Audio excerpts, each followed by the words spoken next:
So last time I did one of these talking head videos, I talked about a show that I thought was good, but I felt was a tad overrated. This time, we're talking about a show that I think is horribly overrated.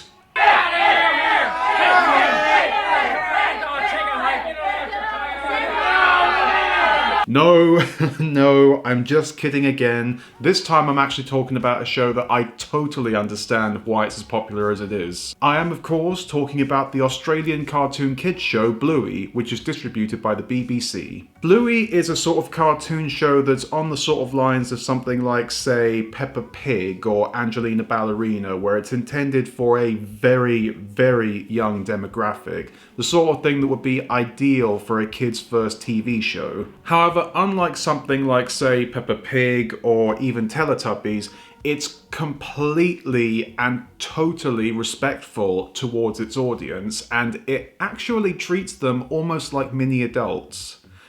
Just in a way that's appropriate, of course. The plot is pretty basic. It's about the titular character, Bluey, and her family, her sister Bingo, and her mum and dad, and various relatives and friends, just having a good time and adventures as a regular modern family. But it's the element of passion, the legitimately good writing, and the very colourful, creative, but also very lively animation that really makes this show really good. It's just one of those shows that is very endearing to watch, and you genuinely feel like it comes from a genuine place of familial love, and that makes sense because the creator of the show was inspired by his own daughters and playing with them, and basically wanted to do a show about it. In fact, Bluey and Bingo and the other children characters on the show are actually voiced by the production staff's own kids. But what I like about this show is that it's not quite pure fluff. There are definitely shows where we've seen this kind of scenario before, where it's an idyllic portrayal of a modern family,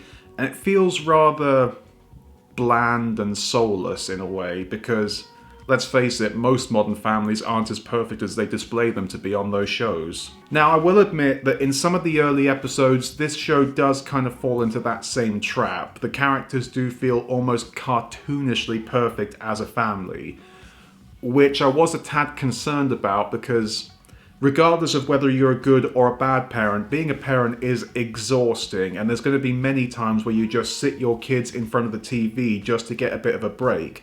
And if they're watching Bluey and they see the parents being absolutely perfect parents and the kids being perfect kids, the parent's going to be thinking, well shit, this has put me in a bad light, hasn't it? But as the series progresses, both the characters and the writing have a little bit more of a sense of cynicism and realism to them. The parents do show more levels of emotion, the kids start fighting a little bit more, and it does feel more like what an actual modern family is supposed to be. But even during some of the early episodes, it's still really enjoyable to watch, and it really does make you feel very warm and fuzzy inside. But the show isn't afraid to go dark or heavy when it wants to, and when it does pull that off pretty well. The episode Copycat and the episode with Bob the Kangaroo Puppet, they're legitimate heart-wrenchers, and they actually get you going a couple of times. And I think a lot of what makes this work is that the animation is really good. The designs are very simple, but I understand why they did that. It's the same reason why Peppa Pig did the same thing.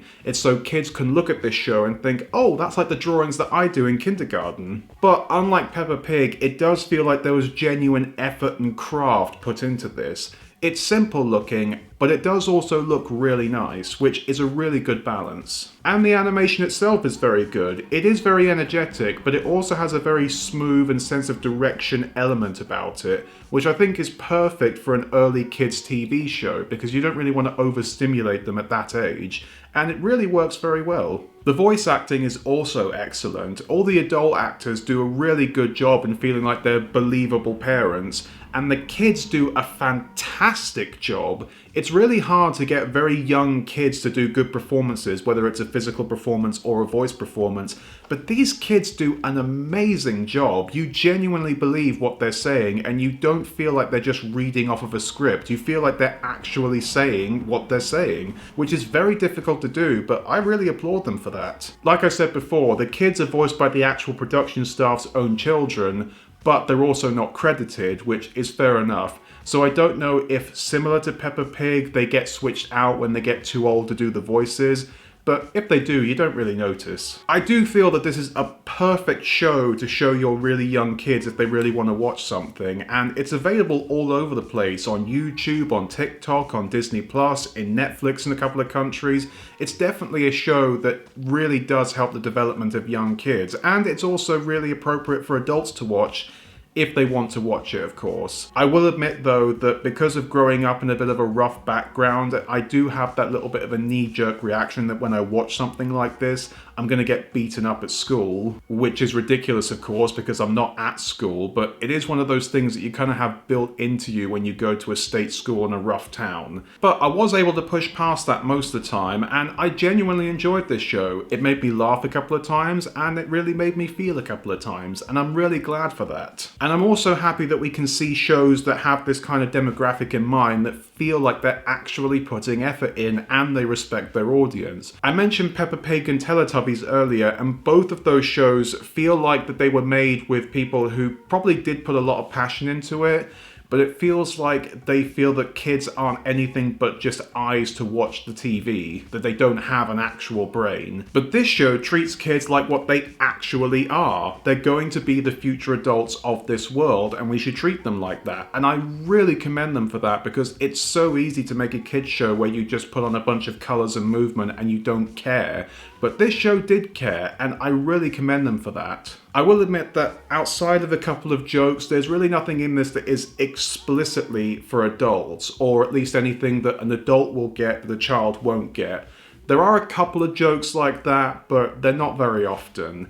But that's just because that's the kind of show it's trying to be. I also like that even though it's Australian, it doesn't really shove the Australian element into your face. There's obviously some elements in there. They speak in the Australian accent, they love cricket, they do barbecues occasionally, and they do use a couple of colloquialisms like dunny, but it's not like Crocodile Dundee levels of being uber Aussie. I also like how the accents that they do have are not that obnoxious, overdone Aussie accent. Not that I don't like that accent, but it would have been difficult for this show to gain an audience when you use that kind of Aussie accent that sounds like no matter what kind of tone they're trying to convey, they sound like they're pandering and mocking you. That definitely wouldn't have gotten on people's good side. But overall, I think the show is fantastic, and I'm really glad that kids these days have something like this to grow up with. But I'll see you next time and see what I find down under. Bye!